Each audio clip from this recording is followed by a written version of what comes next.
Hi, it's Tess from teachwithtess.com. I'm back again today with a very quick video all about TPR, total physical response. Something I've been meaning to make for a long time and never quite got around to it. Anyway, today's the day. Remember, here on the channel you can find out everything you need to know about Wales English, teaching English online and of course working from home.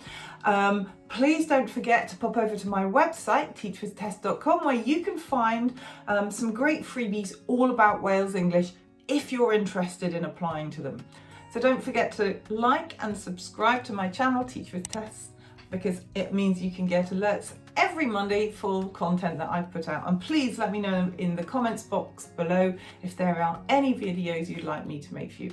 Anyway, let's crack on. I'm going to talk you through what TPR actually is. So back in the 60s, Dr. James Asher came up with TPR, otherwise known as total physical response, as a way of speeding up language acquisition. He wanted to help learners of a second language actually acquire the language rather than just learning it.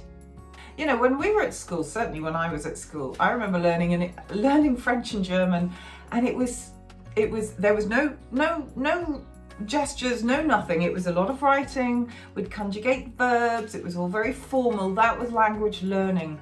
Did it stick in my brain? Well, French did, because I ended up living there for 20 years. German, not at all. So acquisition of a language is really quite different to learning a language. Language acquisition is actually what babies do. They associate, or parents and the environment that they are in, people in their environment, will talk to them, but not just talk to them. They use gestures and objects and symbols and all these things to actually communicate with the child. Now, TPR is actually a combination of the two. It's a combination of language acquisition and language learning. So actually what TPR does is help get new vocabulary into the brain faster, and it does this by fusing together the idea of language with gestures, and that's how it works so effectively and why it's really important in an ESL classroom. They use TPR, or we use TPR all the time to help reinforce learning. Now, the other great thing about TPR is that it really impacts the three different learner types, so kinesthetic, auditory and visual. It really hits all of them, so it's super effective. And the other key thing that it does is help you explain something without having to talk and using what we call incidental language. So, you know, a learner of a language who has very, very little knowledge of it, if you start going on, right, can you tell me all about that person that you can see in the corner over there? May not really understand. So there are three types of TPR that I'm going to talk to you about. Now, the first one you've probably heard of, which is the instructional TPR. Now, that is when you're, as it says on the tin, you're giving instructions. And so the most common ones is something like this. So when you're wanting the child, the learner, to pay attention to a specific word, you point your finger to your chin and you say the word. So you could say, I don't know, let's say, what are we doing today? It's not a very good example. Candle. Candle.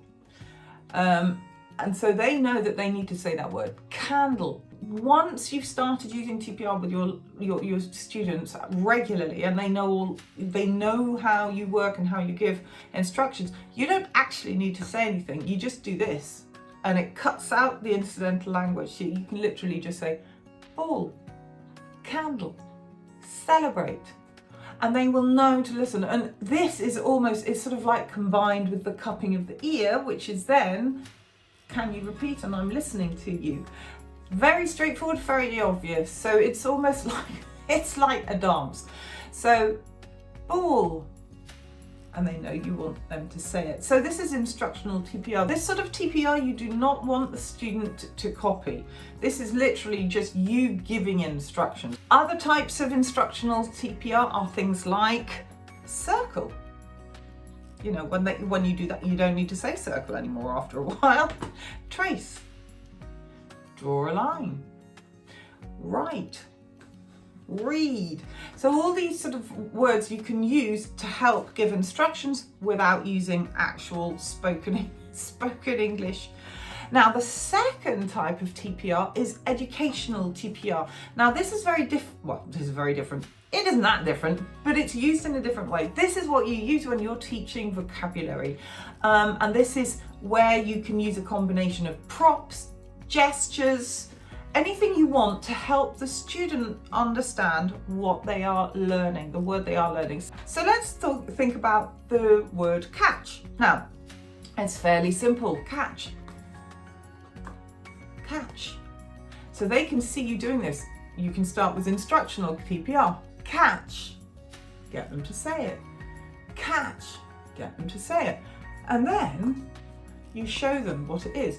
Now, total physical response, the key is in the word response, is that the student should also be doing this back again. It's not just you doing the actions and then watching. That absolutely isn't the case. It's them being active and taking part in the physicality of TPR. So you get them to catch. They can go off and find something, a toy, whatever it is, and you get them to do this, catch. And they see this and they do this. So that is educational TPR. It really helps to convey the meaning of a word without them actually really knowing it first. The slightly more abstract words and concepts like this boy, this, and then that, this, that. It can really help. You know, props are useful and it can really help to use it. I use these dolls. I know this is not as such TPR, but it is at the same time a combination of using props and TPR, all of this to keep down incidental language and helping the students. So I use my dolls all the time. So we've got they, we, us, you know, him, her, he, she, them. You can do so many things just to help the student understand, and my hair's falling down, isn't it? just to help the student understand the words. So TPR is your friend. Now, the third type of TPR I'm going to talk about is what we call object TPR. Now, I often, and this is a good example, so we've just been teaching the word catch. Maybe I'm teaching them about ball as well, the word ball. So I could tell them to go off and see if they could find a ball. And they come back, and I do this quite a lot in some of the classes I have, and they run off and they go and find things. They love doing that because it's, again, very strongly associating the word, the context with something in their environment. And that, again, really helps reinforce learning and helps them remember what the actual word is, what the object is. So I just want to conclude by saying that you must always, or should always, adjust your TPR to the age and ability. Remember that your students, if they're older, they're not really necessarily going to want to do this. So it particularly suits younger and lower level ability students. The elder ones, they might want a different way of working. So I really hope that helps with the basics of TPR. The most important thing that I want you to leave is that it's not all scripted. I remember when I started teaching online, I was terrified that I needed to know all the different movements or gestures for all these words. And honestly, it almost blocked me. But in fact, what I want you to remember is that whatever works for you and is consistent, because that's really important, consistency, will work for the student. So, you know, if if your gesture is a light like this, then fine. For me, this is listen, but maybe listen for you is something like that. It doesn't matter. Whatever the gesture is, it has to be consistent and something that you will repeat. So don't worry about not being able to remember everything. Make it up, make it suit you. Anyway, on that merry note, I'm going to say thanks for listening and see you next time.